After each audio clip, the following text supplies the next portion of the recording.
Hey everybody, it's Mr. Greg. Thank you so much for joining us tonight. I will be joined very shortly by my friend Beth Pittman. There's Beth. Hey Beth. Hi, I'm here. You're here. How are you? I'm great. How are you? I'm tired. Oh, I was just soaking up the California sunshine and I was like, I gotta get home. Don't start, because here's what we've been through here in Tennessee since last night.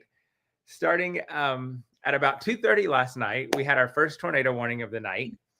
And we had tornado warnings literally nonstop from 2:30 until about 5:30 this morning. Oh, and then Like literally, like one tornado warning would end and then we'd get another one. And at some points we had 2 or 3 warnings for like different storms around us. Like it was unreal last night what we were dealing with. And so we've been up all night with no California sunshine around here. No, I don't think I can do that. Earthquakes I can do. Tornadoes, no. Yeah, well, and so at any moment the sirens could sound again, so you never know. So if I wander off with my laptop during the live, you'll know I'm just heading to our safe place. Yeah, do you guys have like one of those storm shelters, or what do you guys do there? So we don't have a storm shelter, but like we have a basement, and so I'm in our basement now. Okay. So the opposite, like where I'm looking, is actually underground. So like we would go in that bathroom, or what's really nice is we could actually go into our theater that we have in our house, which is also under the ground. So we could just, we could watch Twister and hope that the Twister doesn't come. That's a no-go. But that sounds, I mean, at least you have a place to go, right? Yeah, we're safe. And, it's been a long night. Luckily, schools were closed today. Oh, good. So, yeah. So we're hoping for another day tomorrow. So, like, I'm watching my phone, like, come on, like, give us the call. Yeah, and maybe have another day off, and maybe it'll just be a chill day so you guys can hang out. Yes. So anyway, so that's what's going on with us. Beth is in California enjoying the sunshine. Yes. We're in Tennessee. We're waiting for more storms to roll through. Hopefully we get a nice, good, long sleep tonight. So we're so excited that y'all are here. Get in the comments. Tell us where you're from. What questions do you have for us tonight about free-flowing centers and about Elevate? We are giving away a free ticket to Elevate Virtual tonight. All you have to do to enter the giveaway is hit the share button, invite your friends to join us, and get in the comments. So the more you share, the more you comment, the more chances you have to win a free ticket to Elevate Virtual. So comment, share. And I'm going to let Beth introduce herself to everyone. All right. Hi, everybody. I'm so glad you're here. I'm Beth Pittman, or more recently, now I'm officially Beth Henry. Finally. We got married back in October, so it's been like 6 months and 20 other years. And so I am a first grade teacher currently in California. I teach in Central California because California is a really big state. So I'm right smack in the middle. I've been teaching. This is my 20th year of teaching. And I can't believe it's been that long, but I thought I was close to retirement, but not. You still have to teach longer. And so I have mostly taught first grade. I taught kindergarten for a few years, second grade for a couple years, but next year I am making the move to transitional kindergarten. So I am making the move next year. So tell us about transitional kindergarten, because I know in some places that is kids coming from pre-K to K who aren't quite ready, or I know in some places it's kids who are going from K to first, but they're not quite ready for first, so they go to TK. So talk about what yours looks like. So in California, in our state, it used to be, because our cutoff for kindergarten used to be December 2nd. So kids could come to school in August and be 4 for almost half the year of kindergarten. And then about 13, 14 years ago, they started TK, but it was only for the kids who had birthdays from September to December. So they did transitional kindergarten before kindergarten. And now our state has made it that every 4-year-old child gets to go to transitional kindergarten.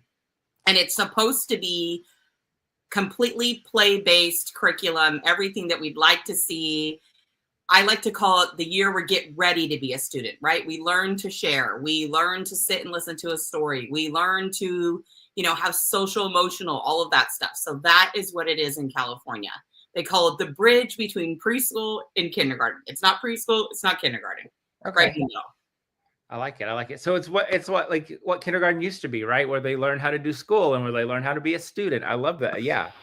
It's so neat. They I don't know if it's the state or my district, but anyways, we're getting rid of everything because they buy us everything you can think that a kindergarten classroom used to have or should still have now. The house, the reading nook, the whole thing. It's all there. All of it. That. Nice. Yeah. I love that. That is awesome. I wish so it's interesting because we don't have that here. But basically what you're describing is our pre-K. Mm-hmm. And it's the same way. Like everything is bought for them. All of the furniture is the same. Like they all have everything the same. It's all provided for them. So that's really cool. It's really neat. Like it's just, I've been kind of feeling an itch lately that I've wanted to make a change. And so you have to have so many units in early childhood development. So I took a few more to be ready when it was coming to my school because it's coming to my site for the first time next year. And I told myself, if I want to try, I got to do it when it presents itself. So we're going to give it a try. And listen, y'all, here's a takeaway from Beth. And I can say the same thing. When you feel the need for a change, do it. Yep. Like I did it 2 years ago when I moved to my new school. So I love that you felt that and you did it. I think more of us need to do that. Like when you feel like that desire, go for it. Like take that risk because that's when we grow, we learn. And I think good things happen when we do that. Yeah. So I'm ready for a change. And I love that our state really supports doing it the right way. Play-based, I should be careful. I don't want them to change things, but there is not worksheets there. We do not do one-to-one computers. There's none of that there. I love that. Yeah. Yes. Awesome. Well, listen, Beth is joining us this year for Elevate Virtual. We are so excited to have you, Beth. We can't wait to learn from you. If you have not yet registered for Elevate Virtual, now is the time because if you missed early bird registration, you can still register for Elevate Virtual and save a little bit of money. The regular price is $80 now because early bird is over. But if you click Beth's link, which is in the comments and in the description, and use the code Beth at checkout, you will get an additional 25% off of the regular $80 price, which means you can register now for $60. So click the link. When you check out, use the code Beth. That will save you an extra 25% off of your Elevate Virtual registration. What are you going to get for that? You're going to get 36 sessions, 4 keynotes, Gary Brooks, Jerry Chang, Richard Warren Jr. You're going to get hundreds of dollars in downloads for your classroom, 90 days of virtual on-demand access from June 1st through August 31st, a certificate of contact hours, $10,000 in giveaways, and so much more. So hit that click those links, use the code Beth to save an additional 25% off of your ticket price. Get registered because you don't want to miss out on Elevate Virtual. And then if you forget, then you'll forget to register if you don't do it now, and then you'll be mad and we'll get all these emails. So and you'll miss all the fun in the summer when everybody's talking about it. Right. And you won't get to be a part of Beth's session on free-flowing centers. So Beth, what are free-flowing centers? So I've been doing free-flowing in centers in my class. And what I like to tell people is it's already what you're thinking of. You already maybe do stations or centers or whatever you call them. But the difference here is there's no timers. And I'm not telling my students you have to go here for 10 minutes or 12 minutes and then we ring and clean up. There are we have like reading center time and math center time. So during reading center times, they get to choose whatever center they want to do, and they can stay there as long as they want. So it gives them choice, and it really helps, I've noticed, with engagement and behavior problems because they feel like, oh, I want to do that tub. That's fun. And they'll just go and work on it the whole time. So it's more, there's a lot of training in the beginning. So I go into a lot of that in my session. Like, how do we do this, right? Like, that looks great, but tell me how to do it. A lot of training. And then about 6 weeks into the school year in first grade, so it could take a little longer depending on your grade, they are just moving and grooving. And you can be working with small groups at your table, teaching those kids at their level. And they are just learning. We do a lot of phonics and sight words in our stations. People always ask me, like, well, what do you put in there? And they get to choose. And when they want to go to a new one, they just clean up and go to the other one. It's amazing. Kids love it. Well, and that's pretty basically what I do as well. And I agree. Like the choice is powerful because when kids have choice, they're more engaged. They have buy-in. And so I think centers is probably one of the things that stress teachers out the most. And I get it. For years, I hated centers because I couldn't figure out a system that worked. It was too much prep work on my part. Like every week you were changing centers and giving directions and all these things. And it was just too much. And so when I finally switched to that, kind of like your free flowing system, like it was so much better for me and the kids. Yes. Yeah. And it doesn't have to be that hard. You have stuff already in your cabinets that they can use. Or I always tell teachers, if you don't have that stuff, don't go buy it yourself. Go knock on someone's door who's been teaching for a long time. They have that stuff. They'll get it out for you. Use theirs. Right. Absolutely. Beg, borrow, and steal. That's what we're best at, right? Yes. Kelly says, free-flowing center scares me, but I want to do them. Again, it's like, Beth has said it. I said it, like, best thing we've done. Yeah. Like, because it really is easier for all of us, for the kids and for us. And like Beth said, the key is just like everything is training them. And I've seen in the comments, like someone, Jesse says they stress you out. And they used to stress me out too. When I taught kindergarten 13 years ago, we did the more like, okay, you go here for 12 minutes and then this one, and nobody was done, or someone cried because they wanted to stay, and you're changing them every week, and every Monday it's 20 minutes. No, you don't have to do that. I change mine like maybe depending, I have like 10. So once a month, usually, and they know what to do and they just go and do it. Now it is scary because you feel like it's chaotic, but it really isn't. You tell them the expectation is just like the first day of school is chaotic when they don't know how to walk in a line and get ready, but you train them and they do it. And it's just amazing. Right. And it's organized chaos. Yes. Like when I'm sitting at my small group table, like, and looking out at the kids all doing all of their, working on their centers, and they're all doing different things and playing different games and reading books and doing all these things. Yes, there's a lot of like stuff happening, but they're all doing what they're supposed to be doing. Yes. Yeah. There's times when I'm working with my group and I feel like, gosh, it's loud in here. So first I look up and think, oh, well, everyone's working. Now, of course, sometimes they're not. And we have a little doorbell that we ring and they know to quiet down a little bit. There's still expectations and guidelines, and it's not just like, it's not free choice playtime, right? It's completely different. Well, and there's structure, right? There's a structure there. And this is one of the things I hear people talk about a lot, like with flexible seating and kind of this free-flowing idea of centers is, oh, well, kids need structures. You're right, they do. And just because you're giving them choice doesn't mean you're taking away the structure. Absolutely. My kids know, but this is how we pull it out and this is how we walk it to the carpet. And if I leave it out, we may not get to do that center again. We have to clean it up, things like that. There's structure and routine to all of it. Absolutely. And Beth is going to go into a lot of detail on all of this in her session at Elevate Virtual. So if you want to win a free ticket to Elevate Virtual, you have a chance right now to win a free ticket. All you have to do is hit the share button and get in the comments. The more you share and the more you comment, the more chances you have to win a free ticket to Elevate Virtual. And while you're at it, go ahead and get registered for Elevate Virtual by clicking on the link in the comments and the description, and use the code BETH at checkout, and you'll save yourself an extra 25%. I like the word controlled chaos. That's pretty much exactly what it is. Okay, so lots of questions coming through. So I'm going to try to get a couple of these in. One of the first ones that I noticed was, how do you minimize the noise? And I'll be interested to hear your take on this. Okay. Well, and I'm getting older too, so noise bothers me more, right? I'm getting older, and since I'm getting older and noise bothers me more, I can't hear the kids as good, right? I feel like I'm a grandma sometimes. Like, what? Anyways, remember, classrooms are not supposed to be silent. Like, we go to the library, nobody talks. We don't need to do that. So I do work with my students a lot in the beginning about I don't use inside voice. We just use regular voice. We practice that a lot.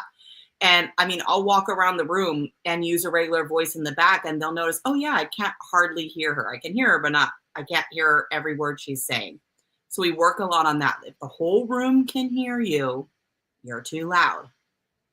Now, some kids like me, some kids are loud, and if they're working the whole time, we just ignore it.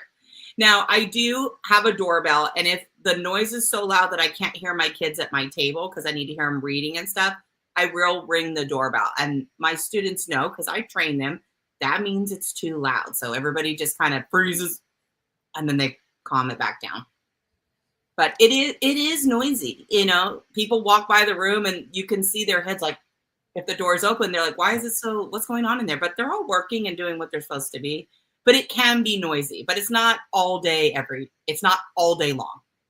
Well, and here's the thing is, it's noise because they're talking and they're working and they're learning. Mm-hmm. And so I'm the same way. Like, I guess, I mean, I'm old. I'm probably older than you. I don't think so. I think you're younger than me. I'm 44. Oh, girl, no, I'm 47. Oh, well, yeah. I would have thought you were younger, so you're doing good. Because listen, you have a day off for tornadoes, you go get the Botox. That's what I did today. So the noise doesn't bother me as much right now, as long as I can hear what's going on at my table. And it's always the loudest kid in the room who ends up sitting on the floor next to my table to work in their centers. I'm like, why? You're so loud. Why do you always have to sit here? So I'm always like, Tristan. Like, he always sits by my table. But Sandra also loved the doorbell. Sandra said that she's been wanting a doorbell. Well, I know where you can get a really awesome, beautiful, colorful, sparkly rainbow. They're actually on their way here. They should be here very, very, very soon. We'll have them back in stock. So there you go, Sandra. We can help you get a doorbell.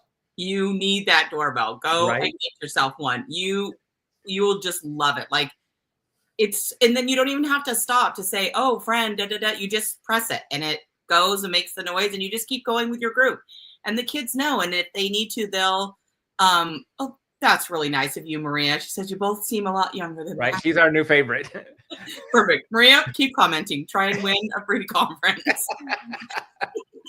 You just keep going. They know. You ring the doorbell, and it's also like really great to leave for a sub the doorbell, right? If it gets too noisy, ring this. The kids are quiet down. There have been a couple of questions about how long are your center times? So my center time is from 10:10 to 11 o'clock. So it's 50 minutes. And that's kind of a long time. Now remember what I said about the first 6 weeks of school training on how that works. We build up our stamina, right? I tell them the guidelines and expectations. And I do use a little fun timer. They don't see it. But we just go and give a little trial period, and then I clean them up when something happens that shouldn't happen, and then I show them how much time we have. And that's always really fun. And, on days, they do good, and then another day they go back down, and they usually like to point out who it was, even though I tell them it doesn't matter who stopped the timer. It doesn't matter. We're all learning. But they usually be like, oh, it was Greg. But yeah. They'll throw each other under the bus. So eventually, when we get up to about 20, 25 minutes, then I know we're done training and they can do it, because they do come in and out of the group. So my groups at my table are specific groups targeted to what kids need. So I might pull these 4 kids and they'll come over with me for 15 or 20 minutes of that 50 minutes. And it seems crazy and long, but they can do it. They can totally do it.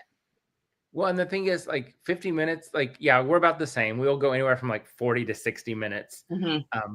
And a lot of times, like, I will lose track of time. Like, I'll be like, oh, we have to clean up and go now. Like, it's time to go, because everybody's doing what they're supposed to be doing. Everybody's engaged, and that time flies because they're constantly moving. They're working on what they want to work on. They're coming to your table. They're leaving your table. They're getting water if they need it. Like, they're not just stuck sitting for 50 minutes. And so it works. And so that 50 minutes doesn't seem like 50 minutes. And that happened today. All of a sudden a bell rang, and I thought, that's weird. The bells must be wrong. And I look up, I'm like, it's lunchtime. We got to clean up. Like, just leave everything. We got to go. It's time to eat. Yeah. Right. Yeah. So don't get hung up on that. Like, oh my God, 50 minutes is a long time. Because when you're giving them that choice, mm-hmm. and when they have those choices to do what they want to do and what they want to work on, that 50 minutes is nothing once they've been trained and they've built up that stamina. Yes. And we do lots of like partner game activities where the kids are just, and it could be the silliest game, but they just think it's so fun. I'm like, okay. You're like, okay. Yeah, they're just having the best time of their life reading those sight words or working on their phonics sounds. Yeah. Yeah. So, all right, I want to remind everybody we are giving away a free ticket to Elevate Virtual here in about 5 minutes. So if you would like to win a free ticket to Elevate Virtual, all you need to do to enter is hit the share button and get in the comments. The more you share, the more you comment, the more chances you have to win a free ticket to Elevate Virtual. If you haven't yet registered for Elevate Virtual, now is the time to register. The price is $80, but for $80, you get 90 days on demand, virtual access from June 1st to August 31st, access to 36 sessions, including 4 keynotes, a certificate of contact for 36 hours, hundreds and hundreds of dollars of free downloads and resources for your classroom, $10,000 in giveaway. We have an app, so we've made it incredibly easy to access all of the content on your computer or on your phone or your tablet. We've made it's all there for you. All of our content this year is all new. This is a separate event from our in-person conference, and all of our presenters are currently active in schools and classrooms. So we get it. We understand teaching. We know what it's like. So everything that you're going to learn in Elevate Virtual can immediately be implemented in your classroom. And we're going to give you resources to help do that. So click the link in the comments or in the description to get registered now. And make sure to use the code Beth when you register to save an extra 25% off. Lots of questions. So we're not going to get to all of them because you're going to address all of these in your session. So if you want all of the details and all of the answers, make sure to get registered so you can see all of Beth's session. But one question that keeps coming up a lot, and I want to hear your answer to this. How many groups do you see a day? Okay. So that kind of depends. In the beginning of the year, I try to see more, right? Because everybody's more, I don't want to say needy. That's not the right word, but everybody has more to work on in the beginning of the year. I usually see about 3 groups a day, but I really would like to see all my kids every single day. Whether that means I meet with some kids for 5 minutes and other kids for 15 minutes, but I'm at least 5 groups. And there's usually, now I teach first grade, so sometimes the groups are different, and our district, this is off topic, but our district makes us teach a certain thing during teacher table time. So sometimes my groups are small with 5, and sometimes my group is 12. So when I have that 12 group, we're on the carpet. We're not at the table. We don't have room for 12 kids at the table. Yeah. And so basically the same for me. Like I will see, I don't typically get every group in every day, but I will always try to see, not like, I hate the word bubble kids, but those kids in the middle, right? Yeah. Like they're the ones who are like the high kids. I'll see them once or twice a week because, they're thriving and growing and they're doing their thing. And then the kids in the middle, I will try to see them as much as possible because they are the ones who are making that most growth. And they're always like right on the cusp of that next step in progress. So I'm always trying to see them as much as I can. Yes. That's pretty much the same. Yep. Yeah. And how many kids are in each group? Oh, Candace calls them equator kids. I like that. I like that one. Equator kids. Yeah, I like that. Equator kids. Yep. And so how many kids per group? I think you mentioned that it can be like 5, it could be 12. It really just depends. And that's the thing is my kids who need the most support are in the smallest group, right? And then those equator kids, sometimes that's my biggest group. Those are my bubble kids, right? And then it just depends on the class every year. I might have a big high group. I might have a small high group. It just really depends on the year. Yes. Same. Like I'll have, this year I have 3 to 5 kids in a group because I have 21 kids this year. So 3 to 5 has worked really well. And a couple of those groups are basically the same. I just split them into 2 smaller groups. So they're a little bit easier to manage, but they're still working on the same thing. So, yeah, love it. I'm trying to just check the comments. How do you keep records? So for centers and small groups, I don't know about you. I don't keep any records of centers, but like we have like small group lesson plan templates that we use. We use our documentation notepads from Berto & Co. For our documentation. Mm-hmm. So our district requires us to do a program called SIPS. I don't know if you've ever heard of that.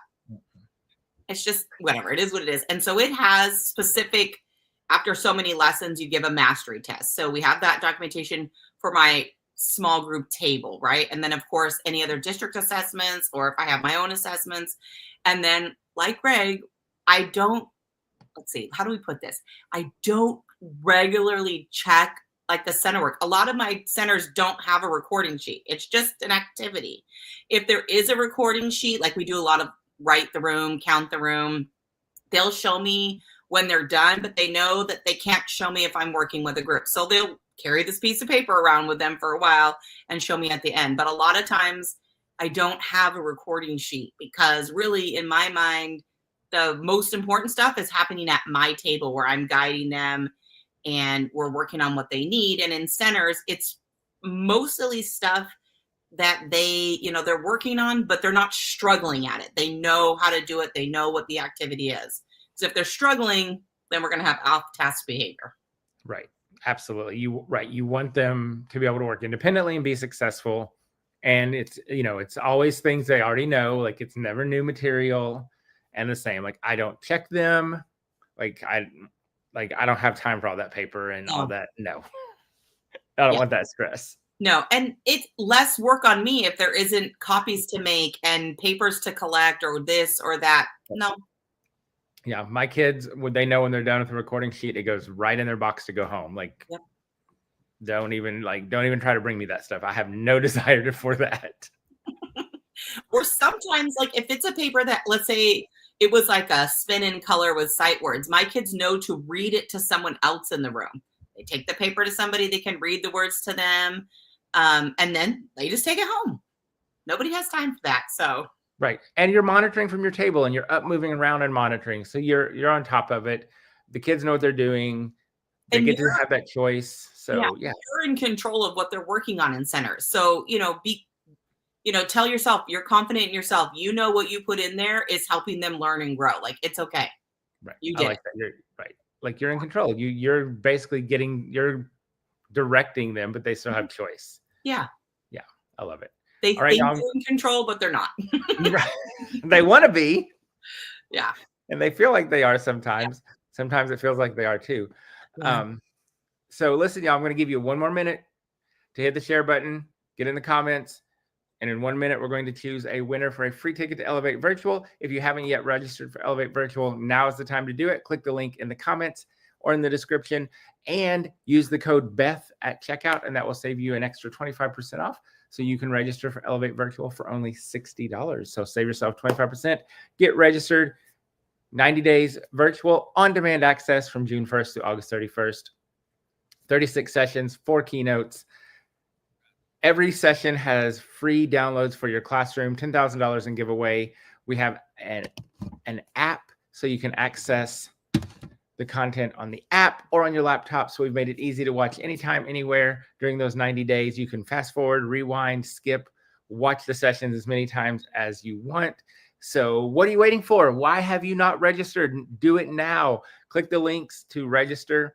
The link is in the comments and the description. And remember to use the code BETH at checkout, and that will save you an extra 25%. So you can register for $60.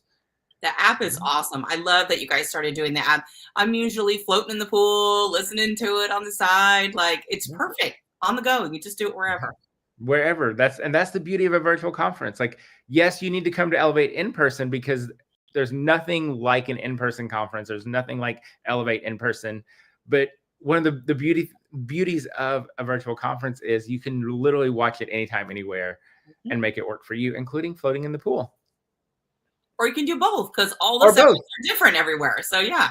Right. And you should do both because yes, Elevate in person and Elevate virtual, they're both all brand new content, but they're also very separate events. They're completely different. So you should just absolutely do both. We'll be in Austin, Nashville, and St. Paul. And somebody just asked if there are tickets for in-person in Nashville. There are, but they are going fast because this is what happens. We hit this certain point and boom, they're gone. So if you are wanting to do Elevate in person, you need to get registered now because they will go. If you want to do POs, we accept POs. Get those in because and this is another thing that happens. Like POs start coming in, and they we start getting bigger POs for like lots of teachers, and then boom, we're sold out, and everybody's like, I wanted to come. Well, don't be that person. Yeah. Just sign up for virtual, sign up for in person, and come hang out with us all summer. It'll be like the summer of Elevate for everyone. This is the time. If there's any leftover money at school, now everybody starts. Now's the time to spend that money. Spend it. All right, y'all. We are going to give away a free ticket to Elevate Virtual. So Jesse is going to pick us a winner. And everybody cross your fingers that technology cooperates because the other night it did not. Oh, I love this spinner thing. Right? Isn't that fun? Yeah. All right. Congratulations, Tanisha Chacon. Tanisha, you've won a free ticket to Elevate Virtual. Tanisha, all you need to do is send an email to crystal@elevateyourclassroom.com. Crystal with a C @elevateyourclassroom.com, and she will take care of your ticket to Elevate Virtual. Congratulations. And once again, if you haven't registered, now is the time. Early bird is over. The regular price is now $80. But if you click the links in the comments and the descriptions and use the code BETH, you can save an extra 25% off, which means you will get Elevate Virtual for $60. And we have a visitor. Hi. What are you doing? You come down here. Look at you. You are getting so big. Who said you could grow up, huh? Right? She's about to turn 6 in a few days. Goodness. You almost done with kindergarten. I've been looking at your picture back there, and then you finally came in. How was your bath? Good. You ready to go to bed? No. Well, we have to. We have school tomorrow, I think. Oh, school tomorrow. Yeah. All right. Can you say bye to everybody? Bye. Bye.